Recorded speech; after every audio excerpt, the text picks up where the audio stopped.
Hi, Taha. How's it going? Thanks very much for coming on and talking to us today. I was wondering if you could start with a little bit about what it is that SearchSmartly does differently, because this series of interviews is all about finding businesses out there that do things a little bit differently from traditional portals. Hi, Edmund. Great to chat. And yeah, happy to jump in. So SearchSmartly is trying to redefine the relocation experience for consumers, starting with property search. Finding and moving into a new home, as we know, is extremely stressful. According to some sort of research, it's more stressful than divorce, with home movers spending up to 100 hours of time in that search process.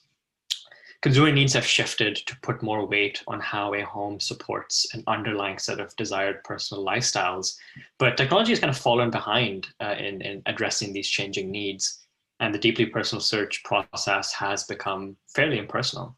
And what SearchSmartly tries to do is we're changing this by transforming the search from hours to minutes for consumers by trying to get to the core of what they really care about and using intelligent technology to surface the homes that are truly going to be the best match for their complex needs. And in doing so, generating leads for the UK's largest estate agents that convert up to 5 times better than the status quo.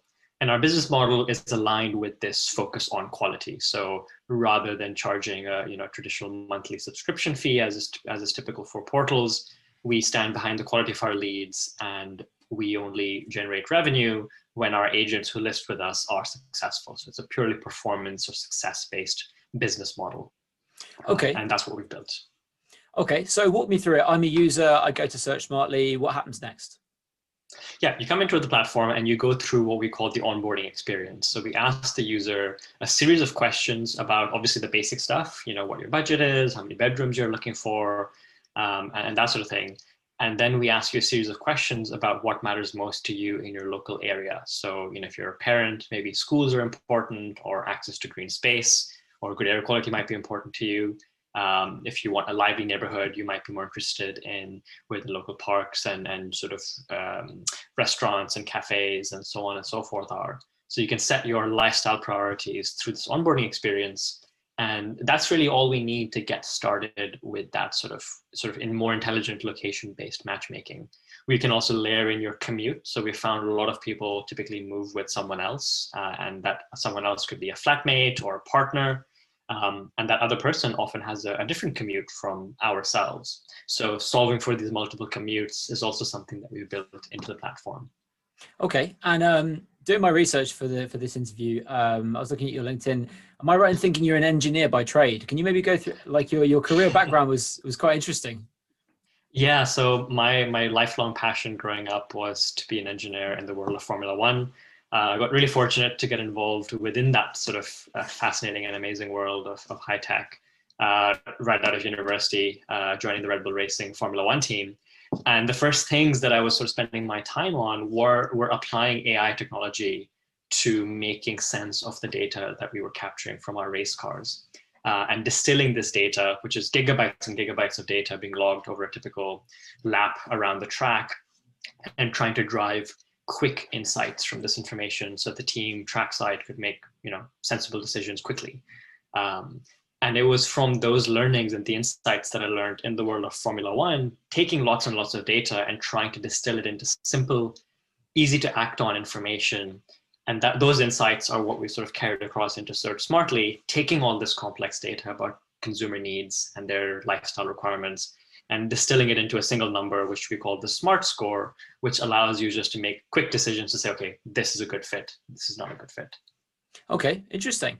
One thing that I was curious about looking at SearchSmartly is, how do you guys get your inventory? Are you having relationships with individual estate agents, or is it some sort of syndication somewhere? How does that work? So we work with estate agents directly. So we work with some of the larger agents as well as smaller agents across the UK. So for example, we work with Hamptons, John D. Wood, Savills, JLL, and a variety of smaller agents, single office agencies as well. So we work directly with these partners. They list on our platform, and that's where we're getting the core listing data from. Okay.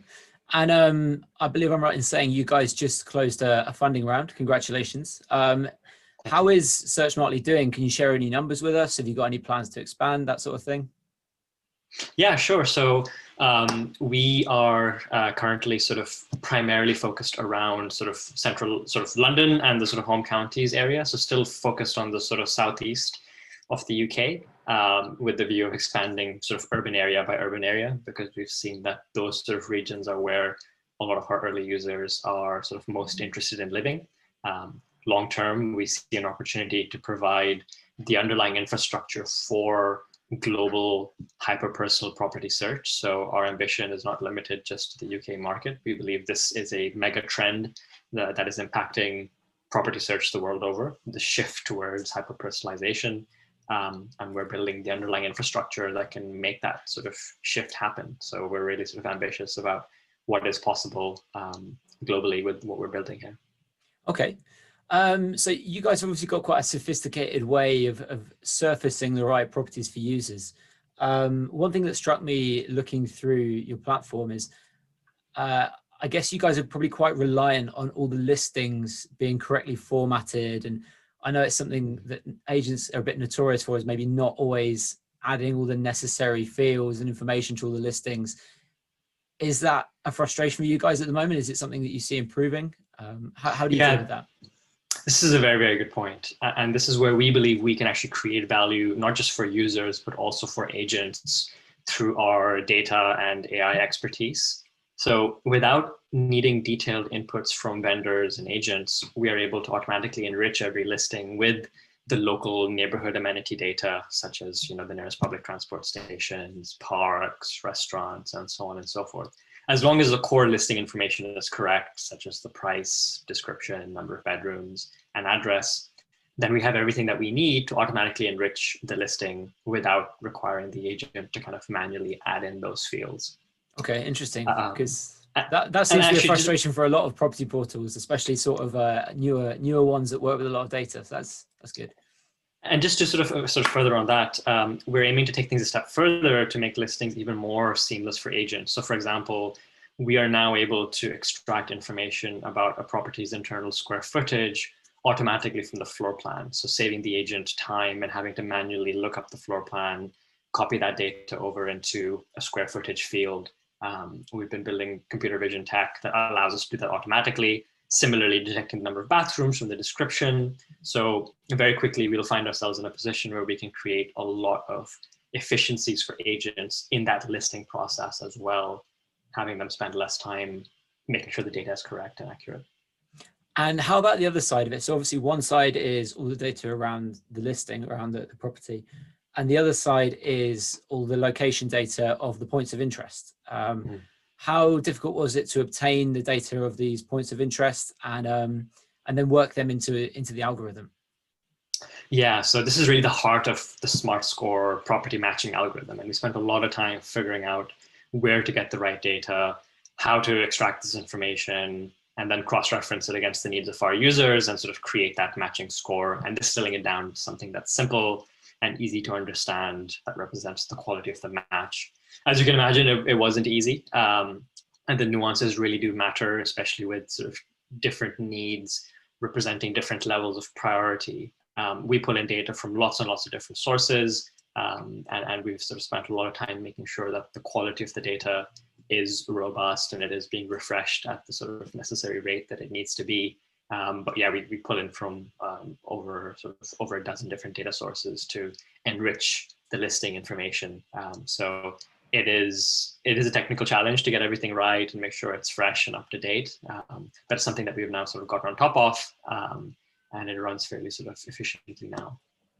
Okay, so from my point of view, you guys have a really pretty interesting, well-defined USP, and your products. I mean, having played around on it myself, I liked it. My question is the other side. How do you market it? Because as I understand it, and correct me if I'm wrong, your listings pages are dynamic and probably not indexed on Google. Am I right in saying? So what are your marketing channels to grow the business if it's not necessarily organic search? Mm-hmm. Yeah, we're taking a segmented approach towards our target audience. So we're initially focused on those users who benefit from our unique product USP the most. As you can imagine, this often includes the likes of relocators, location flexible professionals, first-time buyers who often have some level of flexibility on where they're going to be buying, as well as families who often care about schools and getting into the catchment area of a really good school.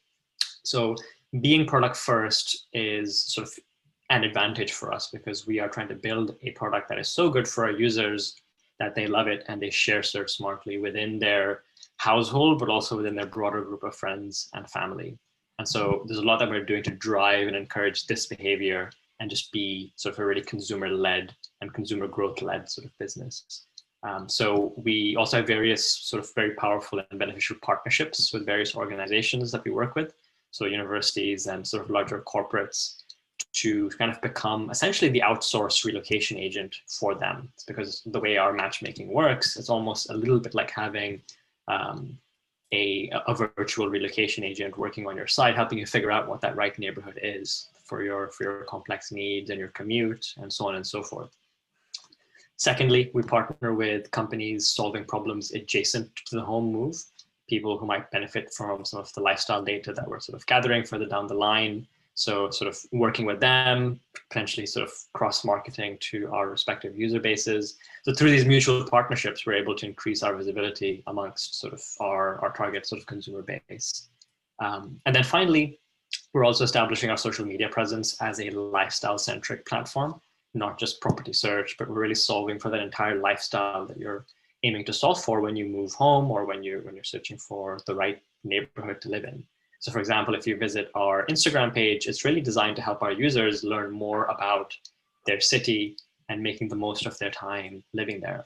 So we take this sort of content-led approach to build a deeper relationship with our users, which will obviously pay off over time. And then finally, as you can imagine, digital marketing is also an area that we are active in. Given our business model and the fact that we generate revenue per transaction and we have a commission split model in place, our means to pay per transaction, let's say, are higher than what, let's say, a portal would be willing to pay normally, because there's a very direct link between users coming in and the revenue we generate. So that's an area that we're experimenting in as well. Okay, you touched on it there a little bit, where you said your target market, as it were, are people who maybe have some quite strong purchase or rent intent, but without necessarily a very clear idea of what it is they want and where it is they want to live exactly. Mm-hmm. So students, people coming to London for the first time, maybe. These are groups that have kind of always been there and always not necessarily had a clear idea of what it is they want. Do you think that maybe with the pandemic shifting some housing trends and desires, we might see this group of people increase and not only be, you know, your students and your remote workers, but people in general as well? Yeah, absolutely, 100%. We absolutely believe this to be the case, and we've seen this trend sort of play out over the last year. You know, where we live has traditionally been very closely coupled with where we work, you know, let's say in pre-COVID times. And this has meant that our consideration space was traditionally quite narrow and limited to areas relatively close to where we work. But the pandemic has changed the nature of this coupling. And with the shift towards more working from home or more sort of partial hybrid sort of work sort of arrangements, people are increasingly willing to trade that longer commute for a home that better suits whatever their unique lifestyle needs are, be it more space, more access to green areas, better air quality, good schools, you name it. But changing one's commute from, let's say, 20 minutes to 40 or 50 minutes means so many more potential areas to consider. And the already complex problem of finding a place to call home becomes an order of magnitude more challenging. And this is really where SearchSmartly, it can be the most useful for our consumers. And we think that audience is growing rapidly. We've seen evidence of that, and we believe it will continue to grow. So that's really where we come in. We're helping consumers prioritize the options that are truly going to be the best fit for their needs, hopefully taking what is, you know, 100+ hour search experience and sort of making it a lot less time consuming and a lot less stressful. Okay. Last question for me is a question that I tend to ask everyone.